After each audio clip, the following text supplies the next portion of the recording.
Let's start here. Why should voters cast a ballot for you to be their next representative in Washington, D.C.? Yeah, it's very simple. Because I'm the only candidate that can say, you know what, I want to work directly for the people in Northwest Georgia, all the hardworking people. Yes, I'm a Democrat, and yes, this is a ruby red district. All of those things are true. But I'm the only candidate can stand up and say, you know what, I'm a Democrat, but I'm not tied to the party, and I want to work for you. My opponent, he sold his soul, unfortunately. He failed in leadership because by selling his soul to Donald Trump, he owns this forever war that we're in. He owns this economy that we're in. The farmers are hurting when it comes to diesel fuel and everything else. So with that, what I'm saying to all the people in Northwest Georgia, just give me a chance. This election that we're doing right now is only from now to November. And then we got to do it all over again. So if I don't bring home results in this little bit of time, vote me out, get somebody else, and stick with what you had. Because right now, Marjorie Taylor Greene has even said, what's been happening in D.C. is not working, and it's time for a change.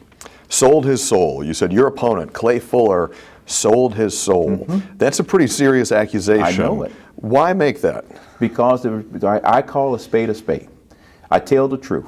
The reality of it is 17, 18, 19 Republicans at one time were all fighting amongst themselves to get Donald Trump's endorsement. Clay Fuller got it. Don't know exactly how he got it, because I would tell you, we were clear and thought for sure that we'd be running against Moore. We think we're going to be running against Moore in November, but because Clay got the endorsement, Clay cannot push back on the president. If he pushed back on the president, he immediately gets a call and he'll be told, what do you think you're doing? That right there says to all the people in Northwest Georgia that Clay is not representing you. He's actually working directly for Donald Trump, and we all know that the president does some things extremely well. I give him credit on the border, south border, southern border. But the reality of it, many things the president does is not in the best interest of rural America. And I can push back and I can support him. Clay can't push back, and that means his vote, if he ever gets to D.C., will be irrelevant.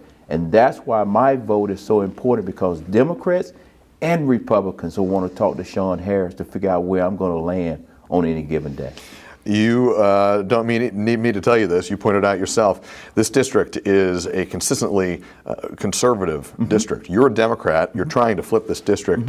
To win, you're going to need a pretty sizable amount of Republican voters to flip and vote for you. You're criticizing President Trump. You're still going to need Republican voters.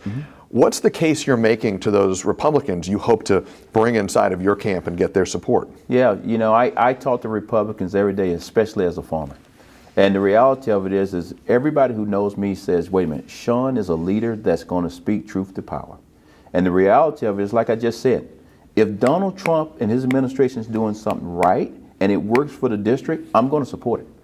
However, if he's doing something that's not going to work out right for the Northwest Georgia, work out for small town America, I got to push back. And the reality of it is 20% of Republicans in our district have said, hey, Shawn, I'm going to give you a chance. And if you don't actually do what you say you're going to do, I'm not going to vote for you again come November. So that is what I'm basically saying. And on top of that, I'm proud to say that it's Republicans that have came to my headquarters there in Rome and actually got signs that say Republicans for Shawn Harris. And those signs are in their yards. Nobody's taking them. That tells you that Republicans are saying, I'm going to give Shawn Harris a chance. And that's why we're going to win this election here in the next few days. You said you'd support policies from the president that help the district, and you would oppose those policies that don't help the district. Specifically, what policies coming out of the White House right now are you supportive of, and which ones give you cause for concern? Yeah, one that's coming out of the White House right now that I support 100% is what he's done on the southern border. The southern border is closed down. We got that figured out. However, another area that we need to work on, and he got to get it figured out, and he would even tell you this, is what we're actually doing with ICE right now in the United States. President Trump said he was going to go out and get the worst of the worst. I agree with that. Rapists, the whole 9 yards, murderers, get them all. But what we have seen thus far is that ICE is well outside of their mission set. Why can I say that? It's because I used to work in the federal government. I have worked with ICE. I have worked with the FBI and worked with the Border Patrol, worked with everybody. Everybody needs to perform their roles, and the ICE should not be in our major cities. They should be picking up the worst of the worst, and when they pick them up, they're supposed to pick them up from the jail. They don't supposed to be out blocking roads and doing those things. And worst of all, you know when you're doing something wrong when you kill 2 Americans. And when you kill 2 Americans, you got to stop, get that figured out. But again, like I said, if the president is doing something right and his administration is doing something right, I'm going to be all in. Just like on this war, you know I spent 40 years in the military. I understand it, I've lived it, I've led men and women on the battlefield. The reality of it is, this is a war of choice. My last assignment was Israel. This is a war of choice, and what concerns me as I'm talking to you right now today is by the end of this week, or by the time we actually get to the election day on the 7th, will we actually have boots on the ground? And when we put boots on the ground, you're taking it from a guy that's a combat infantry officer. Our men and women will get injured and killed, unfortunately. That would not be an easy fight, and that's why I need to be in Washington, D.C. to push back on this, because at the end of the day, President Trump promised us that he would never get us back into war, and right now I think we're on a slippery slope of getting into another forever war. If you are elected, you do go to Congress. What do you think Congress's role should be for those in Congress who would share your position of wanting to push back against this war? The reality of it is, Congress needs to stand up and get a backbone. That's Democrats and Republicans. Too many of those individuals just proved that the other day. Everybody, as I'm speaking to you, everybody from Congress is actually at home for the next 2 weeks. And the reality of it is, President Trump stepped in after I think 40, almost 50 days, and decided to write a executive order that says pay TSA. That's something that probably could have been done a long, long time ago. That says to me, DC needs leaders like me to come there and say, okay, guys, let's be adult in the room and actually get things done. Because right now, we're just pointing fingers at each other and actually just playing to be on TV. I don't want to be on TV.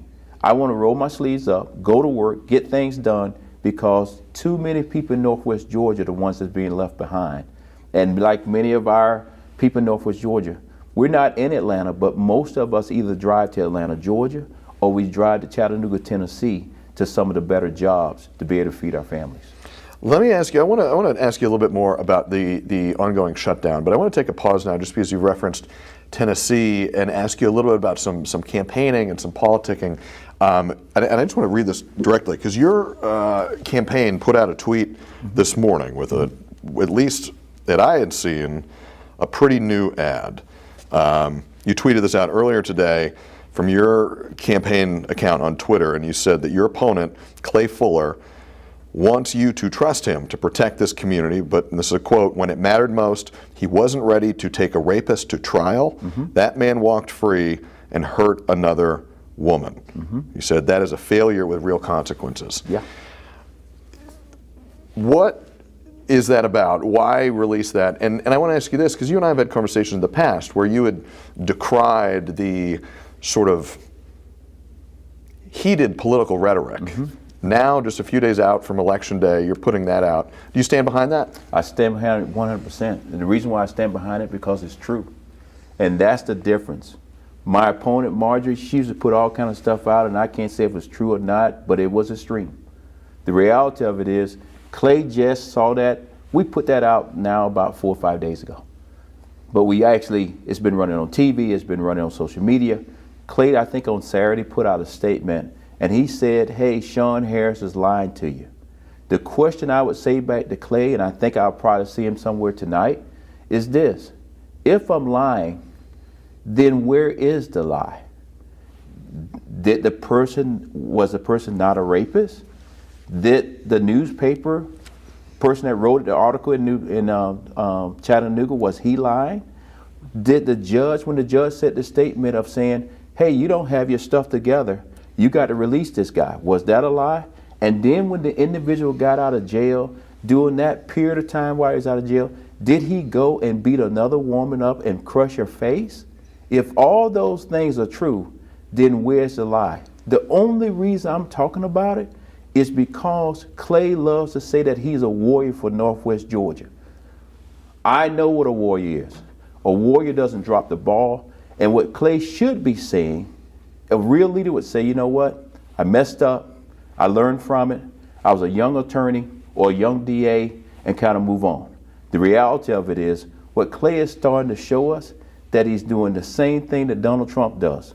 When he gets called out on something, instead of owning it, he tries to push it off on somebody else. So that would be my pushback to the whole thing is, if I'm saying something that's not true, tell us in Northwest Georgia what's not true about the statement. Now, obviously, Clay Fuller isn't in the room here with us right now. I do want to share this, though. There was an update to that article that was referenced in the TV commercial. That same journalist wrote the update to the piece, and right at the very top of it, the journalist wrote in that story that Clay Fuller said the trial in September was pushed back because some critical witnesses were not available when the trial was supposed to begin. Guess Do what? you give credit to that? I give credit to that. The reality of it is, you either got to be ready or you're not. At the end of the day, Clay was in charge of that particular case. He dropped the ball. They let the guy out of jail because they wasn't ready. That's leadership. And when he got out in that little bit of time, he actually went and heard a second lady. I'll go on and tell you the rest of it. The guy's in jail now. I'm happy he's locked up. What we're talking about, if you are going to be a warrior for Northwest Georgia, you got to be ready to fight today. You can't drop the ball, because what we have already seen here in Northwest Georgia is too many times Marjorie Taylor Greene said she was going to do something. She didn't do it. She now tells us that insurance cost is too high.